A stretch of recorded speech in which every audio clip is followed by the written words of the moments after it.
Ganda ng panahon ngayon. Tingnan mo po, bago-bago. Yung panahon talaga dito, minsan sobrang ganda. Minsan naman, sobrang lamig. Minsan naman, maulan.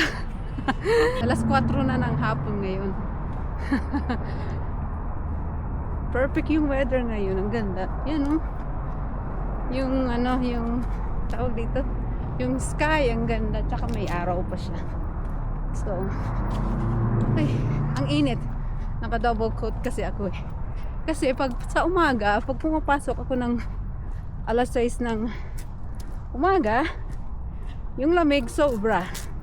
28 degrees to 32 degrees normally sa umaga yung weather. Kaya hindi pwedeng walang coat. Malamig. Pero pag ganitong hapon tsaka tanghali, ang ganda ng weather. 62 degrees to 64 degrees. Perfect na weather yun dito. So yun. Kaya ngayong hapon, ang ganda ng weather. Baka maglakad kami ngayon na Ingay. Labas ko siya para makalabas naman siya eh. Kasi ang ganda ng panahon. Perfect. Ang ganda ng weather. Ang daming naglalakad ngayon sa park.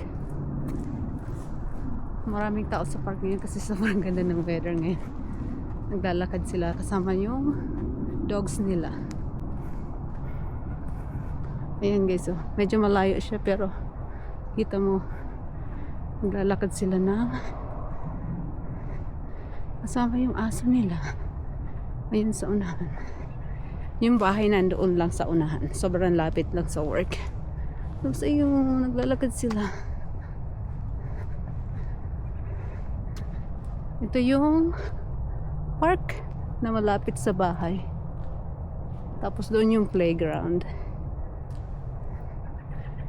And then, ito yung street na dinadaanan ko papasok sa work and then pagpauwi ng bahay.